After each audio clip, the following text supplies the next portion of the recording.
Hi guys, this is Calynn. We're back with Chicago Talent. So now we're gonna go ahead and give you guys an awesome interview with the most amazing musician ever. And she's gonna go ahead and introduce herself. Hi Chicago Talent, my name is Debra Fiore and this is Calynn. Can you go ahead and tell us what kind of music do you do? What's your style? What is your brand as an artist? Well, I pretty much cover the gamut. I mean, I've been doing this professionally since I was 16 years old. So basically, I do a lot of corporate work, corporate Fortune 500 clubs, private parties. So I do show tunes, standards, jazz, some pop, try to cover everything and as much as I can, yeah. That is so awesome. I didn't know that you were that diverse. So with you, no problem. With you being that diverse, would you say that it's maybe difficult for you to specialize in a certain genre of music? Or do you even find that necessary? No, I mean, I guess my passion right now as an artist, I'm leaning more toward the jazz genre of music. I enjoy that type of music, but in the past I've written some things, I'm a songwriter as well, and I've written some things that were more pop oriented. So yeah, I mean, just like artists in today, I mean, if you're looking at Madonna or Britney Spears, or how about Taylor Swift? She started out as country and now she's into, pop music. So you can cross the line, as an artist, and that's pretty much where I feel what I've been doing, yeah. So your focus is not necessarily on specializing in one specific area, but being diverse and well-rounded. I actually take the same approach to my business strategy. I feel that it's better to be a jack of all trades and be well-rounded, be able to, I guess in your case, sing multiple genres than just specializing in one. And that's always just been the way I felt about it. Absolutely. So how did you come to develop your strategy in just building your brand? I mean, you've been doing this since you were a teenager. So, what were the steps along the way that got you to where you are now? Well, Calynn, I was pretty fortunate growing up in a musical family. Both of my parents were professional musicians, and they coached me and guided me on that path of musicianship, giving me piano lessons at a very young, early age, and my mom was a professional singer who worked with Elvis Presley, and so she would guide me, with my vocals. So at a young age, I was learning all of that, which kind of set me up for where I am today. Yeah, absolutely did. That is so amazing. Would you say that, how do I want to phrase it? Would you say that you feel like your talent is learned, or would you say that it's partially inherited? Because I know a lot of people who come from artistic families or athletic families or, whatever the case may be, or very brainiac type of families. They feel like, oh, because my parents were this way, I was just naturally born to be like that. Or do you feel like it came strictly from you just working and learning? Well, I believe, as far as myself goes, I think part of it is inherited, but you also have to develop that talent, because if you don't, it's not going to go anywhere. So if it's innate, yeah, I mean, you have to have the self-discipline, self-motivation, just like with anything, to develop that talent and bring it out, so that it shines. Yeah. I definitely could agree with that. I feel like certain things can be natural to you, but if you don't work hard to push it to excel, then what's the use, So with that being covered, what would you say is some of the most, I guess, difficult aspects of being a musician? Because, I mean, you've been doing this for a while, but how would you say things affect you differently than someone who's, I don't know, maybe 17 or 18 in this day and age, just coming into the game? Like, what would you say are your challenges? My challenges as a musician, that's a good question. I really cannot say at this point. Or would you say there are any challenges? I mean, at this point, have you kind of just become accustomed to it? I think I've become accustomed to it because, of course, growing up, auditioning for different jobs, various jobs, in the Chicago area, of course, part of it is rejection too. And if you get rejection, you learn to just move on and you just keep going and you just keep going at it and you persevere, because you're just like with anything, you're going to get rejected in anything. But that's what makes you a stronger person in the end. So I think, especially for musicians, if you have a goal, you want to be signed to a record contract, recording contract. You're going to have 100 of no's, but there's only going to be one yes. So I think you become a little more callous, and as a musician, and you develop that sense of perseverance just from that innate or that self-discipline and motivation inside of you to strive for more. So yeah. So it's kind of in your eyes like kind of like a negative reinforcement when you get rejected. I feel the same way about rejection, actually. I feel that when you get rejected and you get turned down, that should be ammunition for you to, excel and do better. So, like, you should take that and say, okay, I'm going to make sure that I do this and that and move beyond whatever the criteria for that specific thing was. Because if you just let rejection stop you, it's like you'll never go anywhere. Exactly. And learn from it, too. We can all learn whatever they say, you can always learn from it, too, so that you keep moving forward. Yeah. I agree. That's definitely true. So what would you say on the flip side?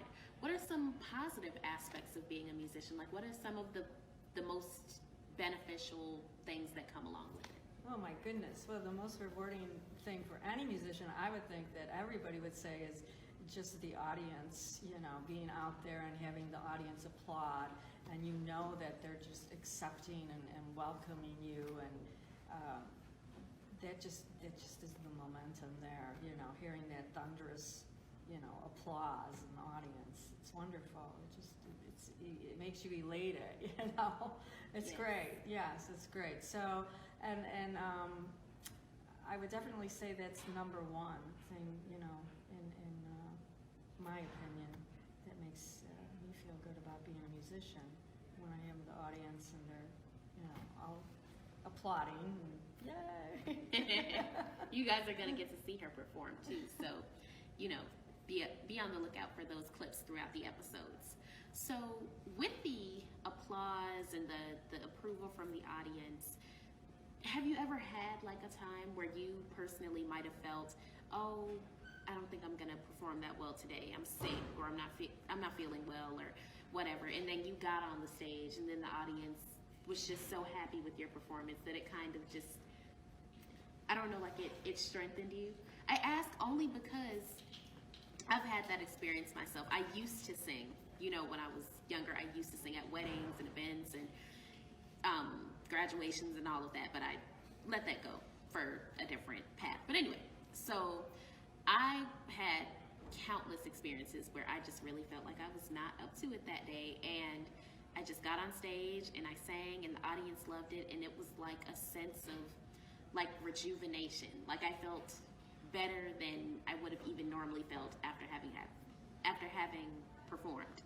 So would you say that you ever experienced that? Yes, absolutely. I did experience that, and especially what you just said. I agree totally, wholeheartedly, because I was in a performance on stage, and actually I had a sore throat that day, which is not good. When you're a professional singer, it's not good to sing when you have a sore throat. Any vocal coach will tell you that. but I knew I had to. I got up on the stage, and there was a big audience, and I did sing a couple of higher notes, and my voice kind of cracked a little bit, but I had to keep going. I knew I had to do it, and I got through it, and everybody applauded. It was great. So it was really uplifting, that I was happy that I was able to get through it. I did. Thank you, God. I got through this. But so it has happened to me. It was at the Arcada Theater, so it was fun. That is so awesome. It just kind of reminds me of, I don't know if you're familiar, but I used to work with I guess you would call it an organization called the XMA Music Awards or Expose Music Awards or something like that. And I would go like every year to their event, and they just would have so many artists who would like say after they performed how nervous they were, how scared they were, how they were just so like unwanting to actually perform, but something in them just pushed them to do it. And after they finished, they felt even better. So I just love how, different artists and talents of all different sorts can get that reassurance from their audience. And I think that audience is very important. I'm very big on supporting people, complimenting and rewarding and telling people when they're doing well. So I feel like having a good audience is just as important as having a good performer. Definitely. Yes. I agree 100%, yes. Thank you, because when I'm in the audience, I try to actually, practice what I preach. So when I'm in the audience, I like to, like cheer and woo. And if I don't see a lot of people clapping, I'll be that person to like start it off. So I don't know. That's just a tip to you guys when you're in the audience. Be engaged if you can. So, who would you say are some of your inspirations? Oh, well, definitely Barbra Streisand. Yeah. Growing up and hearing her kind of music, definitely Barbra Streisand, and my mother. Yes. Absolutely, my mother. Who else? I like some of the new performers now. I do like Taylor Swift. I think she's great. I like her too. Yeah, she's very good, very talented. But I would say definitely Barbra Streisand was my number one inspiration growing up. I would say her. Doesn't she have new music out now? Didn't she just release some new music or something? I feel like she might have. She may have. Lady Gaga's another good one. I mean, I I like love her a Lady lot Gaga. too. And she just, she's got that new movie out that's wonderful. I haven't seen it yet, but the reviews are great on it. So I would love to get a chance to see it. She's a great performer, great singer, musician, all around. She is like the epitome of iconic to me because like she just has such like a unique style. She's always changing like her aesthetic as an artist. Like she does some really like crazy innovative music videos, and you're just like, how do you think like for applause? Mind blown. But continue. Natalie Cole, she's another one of my favorites. She's great, and Nat King Cole was wonderful. So another few, people that I admire very much in the music industry. Great performers, great singers, musicianship all around. Yeah, for sure. Random question. Sure. Who would you say, this debate is a hot topic with me and many of my friends in entertainment. Who would you say is the better entertainer between Michael Jackson and Prince? Oh, I liked both of them. Better entertainer? That's such a hard question, Calynn. I think I'm going to have to say Prince. You know what? Some people, I've noticed that some people do say Prince only because he just was able to play so many instruments and he had so much music and he was amazing. However, I personally have to say Michael only because I just feel like he just had such a presence with the dancing and like the way he would reach out to the audience and like his personality, like I don't know, but they're both amazing. They're both amazing, yes, in their own right, for sure. And yes. I think Prince wrote most of his songs. I don't know if Michael Jackson really wrote any of his things. That's true. Yeah, I know Prince wrote everything, so he's a very talented guy. Prince, amazing. So what would you say, speaking of writing, what would you say is something that helps you be able to write your music? Like, is it a certain like mode you have to be in, a certain environment, or like does it just come naturally? You know, sometimes it just comes naturally. I'll be just random thoughts, you know, and then I'll jot them down. That would sound good for lyrics, you know. I mean, it's just crazy, you know. Anytime, sometimes I'll wake up and it's in a dream, and I've heard a melody going on in my head, and I'll wake up and then I'll just, you know, record it or what have you. That's another thing I've done. And sometimes I just like to be at a peaceful point, you know, at a peaceful area, and just sitting there calmly. You know, I love the water. I love to be by the ocean. I love the water. And that just inspires me to write too, because it's calm, it's peaceful, serene, and lyrics, melody. Actually, That's so cool. had a chance to interview a little bit too, you know. But breaks in and breaks out was me playing and singing the piano. So it was fun. It was a lot of fun doing that. A lot of great experience too. Great experience. Oh, were you recording? Are we recording? Yeah. Oh, That way you could just go into it. I know, I'm just babbling on here. Oh, no, you're fine.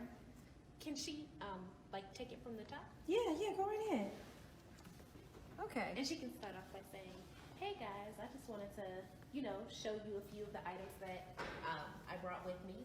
These are their stories." Okay. I'm gonna bring it back. Okay, sure. Hey guys, are we on? Mm-hmm. Okay. Hey guys, just wanted to share a couple things with you, some personal stories that I have that I would like to share. First of all, on this side is a personal letter from Kenny Loggins, who wrote it to me. I had the privilege of meeting him when I was performing at the Hyatt Woodfield in Schaumburg. A couple of years back, I was working, playing piano and singing in the atrium lobby, and he was doing a concert at Poplar Creek, and he came over to me, and we started to chat, and I had asked him if I could send him one of my CDs, and he said, absolutely. So he gave me his contact, and what I found very impressive is the fact that he sent me a personal letter complimenting my singing and saying I really have chops, and wishing me the best with everything. But I thought that was quite impressive to me, because here's this major icon sending me this personal letter when he's on tour, taking time out to write me a personal letter complimenting my voice. So I was really on cloud nine after I received that letter. I was pretty elated, to say the least. So that's just one of my memorabilias here. This is, I cherish this very much. This was my mother, who had the honor of working with Elvis Presley when she was young. She's a singer. She would open up his show, I believe it was around 1956. She toured with him on the East Coast. And she wrote a book, and there are a couple pictures in here. What Elvis never knew, and her stage name was Mersha Carr. So you can see she was here with Elvis, and there was another picture where she was actually on stage with Elvis. This is how she would open the show. Like I said, it was about 1956 when she went on tour with him, and that's what she was doing, singing. So this is definitely a cherished memory for me of my mom, and she's totally an idol to me. And you know, growing up with that, of course, I always was inspired by my mom to keep singing. She always she always encouraged me, and so did my dad, because my dad's a phenomenal jazz pianist in his own right. Both of my parents encouraged me, both with their professionalism growing up, was just giving me the wonderful opportunity where I am today. from my parents encouraging me so much. And then this is just one other thing that I just thought I would bring. It was just when I was co-hosting on the Powers Hour. It was every week. It was a cable station, Continental Cable TV. John Powers is the man who wrote "Do Black Patent Leather Shoes Really Reflect Up?" He was a phenomenal comedian in the Chicago area.